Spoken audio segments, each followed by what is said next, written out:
do you know any Spanish at all? Any words at all? Do you ever try using them at all? See. See. I don't. You know, it's funny. It's like my wife is Mexican, and she's always trying to teach me stuff. And all I know is hola. Oh, that's it. ¿Cómo está? Oh, no, not bad at all. What about the kids? Do you have, how many kids do you have? She and I have a son together. Yes, Okay. and he speaks Spanish. How old is he now? Yeah, 15. Oh, wow. So Yeah, he speaks Spanish. That's great. And he how do you speaks feel when Spanish. you Yeah. hear them both connecting in Spanish?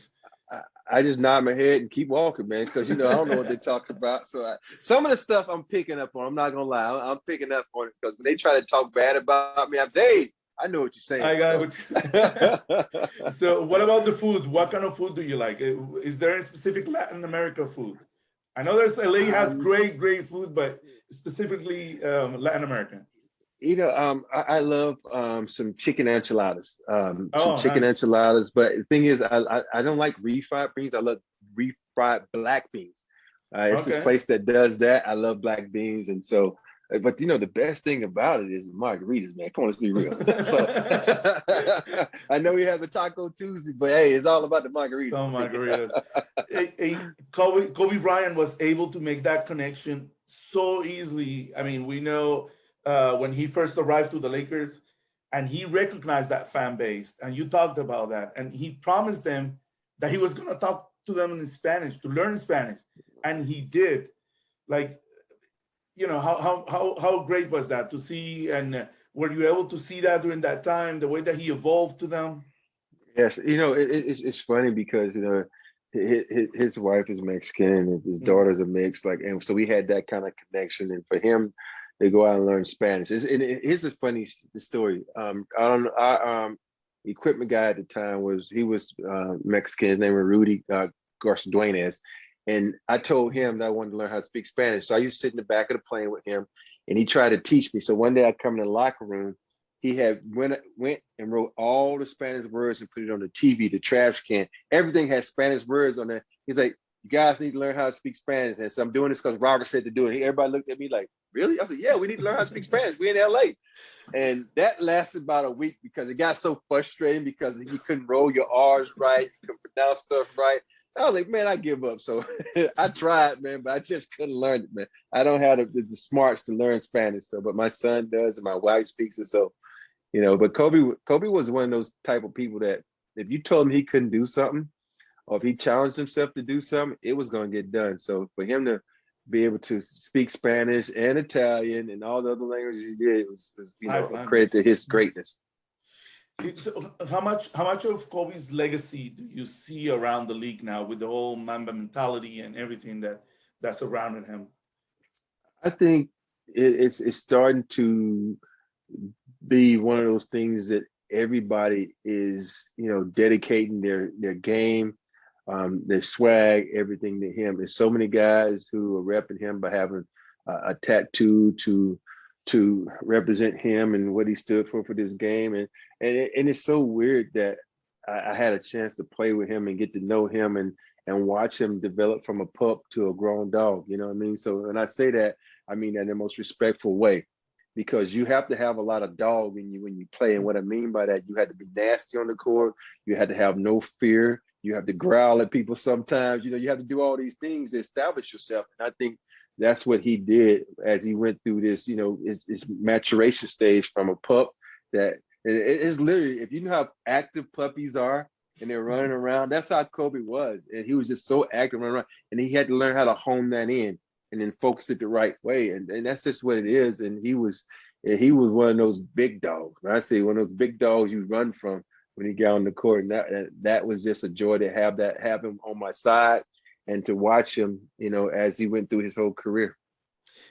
During practice, I'm sure a lot happens, and I witness it. But sometimes it's so intimate. Sometimes that we don't as media, we don't get to see that. But I'm sure you have plenty of stories to go around. Do you ever play Kobe one on one? Was there a moment that you remember him the most that you witnessed during practice?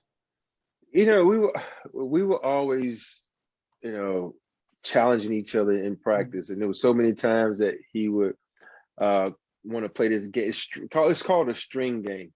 And what you have to do, if you make one, that's one. You make two, you got 2 on, 3 on. So he will always want to do that with us when we're shooting threes. He will always be one of the first ones out. And he used to get so mad that, he'll come to practice the next day 2 hours early working on threes. And then he was like, okay, we're going to play. And he'll lose again. And then the next day, as we saw him getting better, we would mess with him like, no, we're not playing today. And he would get so frustrated. Come on, we're going to play. Because he didn't want to lose. He wanted to challenge us and beat us because it was me, B. Shaw, Rick, Fish, and sometimes Kurt Ramison doing it. He will always be one of the first guys out. It used to frustrate him. And we just used to laugh and, have fun with it. But he was a competitive. His competitive nature wanted him to get out there and beat us in the 3 game. So that was his goal. And look at him now. He's an all-time leading Laker in three-pointers made. Amazing. When people talk to you, obviously you mentioned the shot. We can't go without asking you about the shot, the infamous Bradley Divac assist. How much more can you say about that? I mean, I'm pretty sure that you've covered so much, but do you still do you enjoy when you get asked about it? I'm gonna tell you why. I enjoy talking about it, because I grew up a huge Laker fan when I was a little kid. I had a Magic Johnson poster on my wall. I literally used to give it a high five the night before games in college. And so I was, to be able to put on that Laker uniform was a blessing. To be able to hit a big shot in a Laker uniform was a blessing. To be able to win championships in a Laker uniform was a blessing for me. To be able to have a chance to go down in Laker history and win championships for the Laker organization is extremely special for me, because I grew up a Laker fan. I grew up a Magic fan. And when you have that happen to you, it's like you reached the pinnacle of basketball for you, because, it's a team sport, and I've always viewed it as a team sport. Never set any individual goals other than making an all defensive team, and that never happened. So, but I was just happy to brand the Laker uniform and have my name associated with the brand. And it's very iconic. Like now, whenever you see highlights of the past Lakers, you have the Derek Fisher, the .4, and then your shot included in the highlights. And that must have been really, really excited. You retired in 2008. Yes. So it's been quite some time. But we've seen you now. You gotta say it like that, man. We know it's been some time. You gotta say it like that. I gotta rephrase that. I will re-edit this.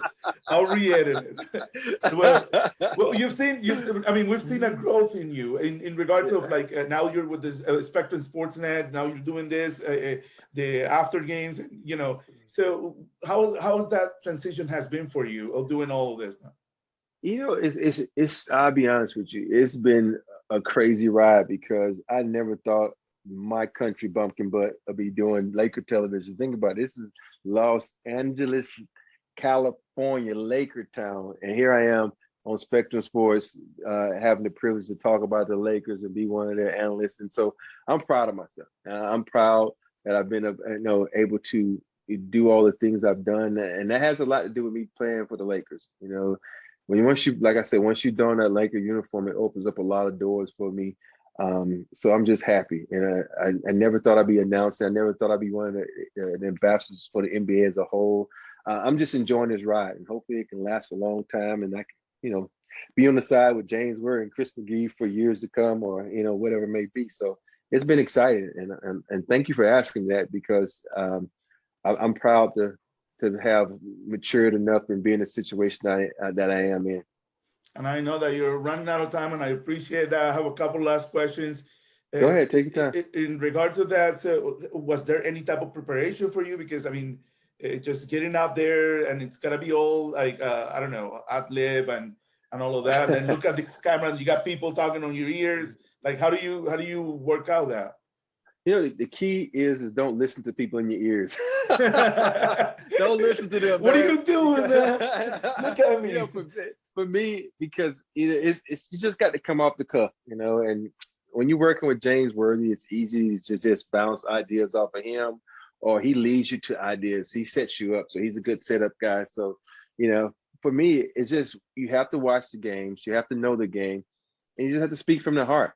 I know for a while there, I got a little rift from some Laker fans at one point because, you know, before they got to the situation they were live, I was just being honest. I'm like, dude, don't be mad at me.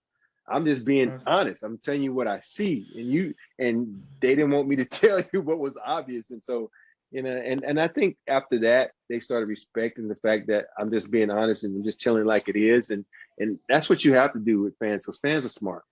They see, you know, their eyes don't lie, the TV don't lie, you know, film don't lie, and if you just tell them what you see and what's going on, they respect that.